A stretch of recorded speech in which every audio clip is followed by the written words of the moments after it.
तो आइए एक बार फिर जुड़ते हैं आपके साथ बिजनेस मैथ्स का टॉपिक लेकर। कल हमने आपको एक वीडियो दिया था, उसमें बिजनेस मैथ्स टॉपिक का एक आपको प्रैक्टिस सेट दिया था। आज बिजनेस मैथ का आपको दूसरा प्रैक्टिस सेट दे रहे हैं। इसमें हमने करीब 12 क्वेश्चंस लिए, 12 क्वेश्चंस को आपको समझाया है। आज इसमें ज़्यादातर जो क्वेश्चंस हैं मैट्रिक्स के क्वेश्चन है। कल जो वीडियो लिया था वो हमने अलजेब्रा का लिया था, AP, GP, HP, permutation, combination. आज का जो वीडियो है मैट्रिक्स का क्वेश्चन है आज की वीडियो में। वैसे एक क्वेश्चन इसमें हमने परम्यूटेशन कॉम्बिनेशन का भी डाला हुआ है। तो देखिए डिफाइन करते हैं फर्स्ट क्वेश्चन से। पहला क्वेश्चन है व्हाट इज रेक्टेंगुलर मैट्रिक्स। मतलब रेक्टेंगुलर मैट्रिक्स की आपको डेफिनेशन याद होनी चाहिए। ऊपर डेफिनेशन लिख दी जाती है, नीचे 4 ऑप्शन दे दिए जाते हैं और आपको बताना है कि ये कौन सी मैट्रिक्स है। तो आपको जब रेक्टेंगुलर मैट्रिक्स की डेफिनेशन याद होगी तो आप इजीली मैट्रिक्स को बता सकते हो। सेकंड क्वेश्चन है what are the square matrix and diagonal matrix. तो इसमें भी आपको डेफिनेशन याद होनी चाहिएगा और 4 ऑप्शन लिख दिए जाएंगे, उनमें आप देखिएगा आपने जो डेफिनेशन याद की है वो स्क्वायर मैट्रिक्स और डायगोनल मैट्रिक्स उसमें सेटिस्फाई हो रही है या नहीं हो रही है। जैसे ऊपर लिख दिया the number of rows equal to number of column और नीचे 4 ऑप्शन लिख दीजिएगा, square matrix, scalar matrix, diagonal matrix, zero matrix. तो आपको डेफिनेशन याद होगी तो आप बता दोगे इजीली ये कौन सी मैट्रिक्स है। इसके बाद थर्ड क्वेश्चन है diagonal matrix in which the all diagonals elements are equal. मतलब ऐसी मैट्रिक्स जिसमें सभी डायगोनल्स इक्वल होते हैं, कौन सी मैट्रिक्स होती है, वो स्केलर मैट्रिक्स होती है। ऑप्शन पे हमने आपको टिक भी किया हुआ है जिससे कि आपको आंसर भी कंफर्म हो जाए। नेक्स्ट क्वेश्चन है ऐसी मैट्रिक्स जिसमें रो और कॉलम को इंटरचेंज कर दिया जाता है, वो कौन सी मैट्रिक्स होती है, ट्रांसपोज मैट्रिक्स। आपको रूल्स याद होने चाहिए। एडिशन सब्ट्रैक्शन कब कर सकते हैं मैट्रिक्स का, मल्टीप्लिकेशन कब कर सकते हैं।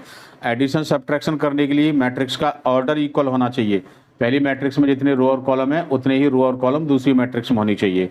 और मल्टीप्लिकेशन करने के लिए पहली मैट्रिक्स का नंबर ऑफ कॉलम इक्वल होना चाहिए दूसरी मैट्रिक्स का नंबर ऑफ रो। ये आपको आंसर लिख दिया है हमने इसमें। नेक्स्ट क्वेश्चन है ए और बी दो कोई मैट्रिक्स हैं तो A प्लस B कर सकते हैं। तो आपको ये देखना है दोनों का ऑर्डर इक्वल है कि नहीं। ऑर्डर इक्वल है, 2 रो 3 कॉलम, 2 रो 3 कॉलम। अब जब मैट्रिक्स को प्लस करते हैं या माइनस करते हैं तो एलिमेंट टू एलिमेंट करते हैं। पहली एलिमेंट से पहला प्लस कीजिएगा, दूसरे से दूसरा कीजिएगा, तीसरे से तीसरा कीजिएगा, फोर्थ से फोर्थ करो, फिफ्थ से फिफ्थ करो, सिक्स से सिक्स करो।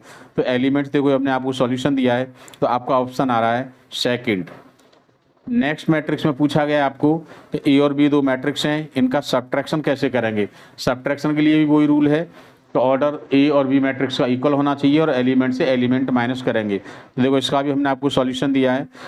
5 माइनस 2 6 माइनस माइनस 5 हो गया 11, 3 माइनस 6 माइनस 3, 2 माइनस 1 1, 5 माइनस 5 और माइनस 7 माइनस 12, 3 माइनस 5 माइनस 2। ठीक है, तो आइए नेक्स्ट क्वेश्चन की ओर बढ़ते हैं। एट्थ क्वेश्चन है कि ए और बी कोई मैट्रिक्स हैं तो इनका मल्टीपल करना है। देखो मल्टीपल के लिए पहले आपको रूल सेटिस्फाई कराना है। आपको देखना है कि पहली रो में मैट्रिक्स में जितने कॉलम हैं दूसरी मैट्रिक्स में उतनी रो हैं क्या नहीं। तो पहले में 2 कॉलम है, दूसरे में 2 रो हैं, कर दीजिएगा मल्टीपल। मल्टीपल करना देखो आपको सिखाया है। पहली रो का पहले कॉलम में मल्टीपल करेंगे तो 1 × 1 1, 0 × 0। सेकंड करेंगे तो 0 हो जाएगा, 0 हो जाएगा। थर्ड करेंगे तो ये 0 हो गया, ये 0 हो गया। फोर्थ करेंगे तो 0 हो गया, माइनस का 4 × 8। देखिएगा सब ऑप्शन आ रहा है थर्ड। नाइन्थ क्वेश्चन है कि मैट्रिक्स आपकी ये दे रखी है, इक्वलिटी ऑफ मैट्रिक्स है। इक्वलिटी ऑफ मैट्रिक्स आपको पढ़ा दी है, समझा दी है कि इक्वलिटी ऑफ मैट्रिक्स में एलिमेंट से एलिमेंट कंपेयर करते हैं। तो इसमें आपको वैल्यू पूछिए ए और बी की।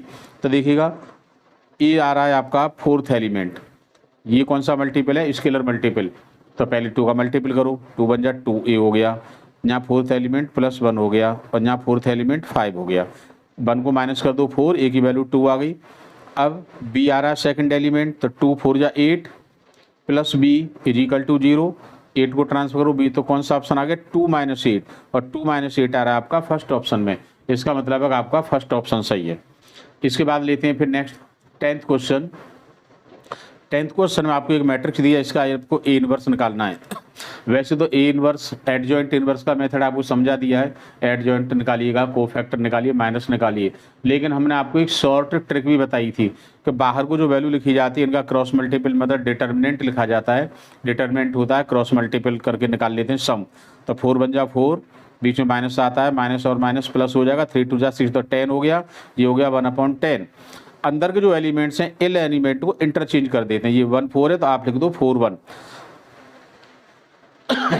और ये जो एलिमेंट हैं इनके साइन चेंज हो जाते हैं, प्लस का है तो माइनस कर दो, माइनस का है तो प्लस कर दो। ऑप्शन कौन सा आ गया आपका? फर्स्ट। ये शॉर्ट ट्रिक आपको बताई थी, इसको याद कर लीजिएगा अच्छी तरह से, अक्सर एग्जाम में इसी मेथड के क्वेश्चन आते हैं। ये मैट्रिक्स है बी सी, देखिए कभी भी मैट्रिक्स मल्टीपल जो करते हैं आप अर्थमेटिक वगैरह में, उसमें बी सी और सी भी कोई फर्क नहीं पड़ता, 4 2 8 और 2 4 8 कोई फर्क नहीं है। बट मैट्रिक्स में ऐसा नहीं कर सकते, मैट्रिक्स में बी सी है और आप इसको सी भी लिखोगे तो उनका साइन चेंज हो जाता है, बी सी का साइन चेंज होगा माइनस सी बी सी नहीं होगा, बी सी जीरो नहीं होगा, डज नॉट एग्जिस्ट नहीं होगा। तो कौन सा ऑप्शन आपका सही है? फर्स्ट। ये हमने परम्यूटेशन कॉम्बिनेशन से क्वेश्चन लिया है, आपको 4 फैक्टोरियल सॉल्व करना है। 4 आपको फैक्टोरियल लिखना बता दिया था, 4 को लिखेंगे 4 3 2 1, कितना हो गया? 24। कौन सा ऑप्शन सही है? 24। तो ये आज हमने आपको प्रैक्टिस सेट 2 दिया, पहले प्रैक्टिस सेट आपको 1 दे चुके हैं, तो आप देख लीजिएगा अच्छी तरह से कि प्रैक्टिस सेट 1 में हमने किस तरह के क्वेश्चन दिए थे, आपको कैसे सॉल्व करने, और प्रैक्टिस सेट 2 में आपको मैट्रिक्स से ज़्यादा सभी क्वेश्चन मैट्रिक्स के ही हैं, और जो सेट ए दिया था उसमें सारे question AP, GP, HP, harmonic, logarithm, exponent के थे। तो 2 प्रैक्टिस सेट आपके पास आ चुके हैं, ये यूनिट सेकंड है आपकी, और कल जो हमने वीडियो दिया था वो यूनिट थर्ड थी। तो बार बार इसको पढ़िएगा, प्रैक्टिस कीजिएगा। चैनल को लाइक एंड सब्सक्राइब जरूर कीजिए, जिससे कि मोस्ट इंपॉर्टेंट क्वेश्चंस जो हम आपको देते हैं वीडियो में वो आपके पास डेली पहुँचते रहें। तो बस आज की वीडियो में इतना ही। Okay bye, best of luck.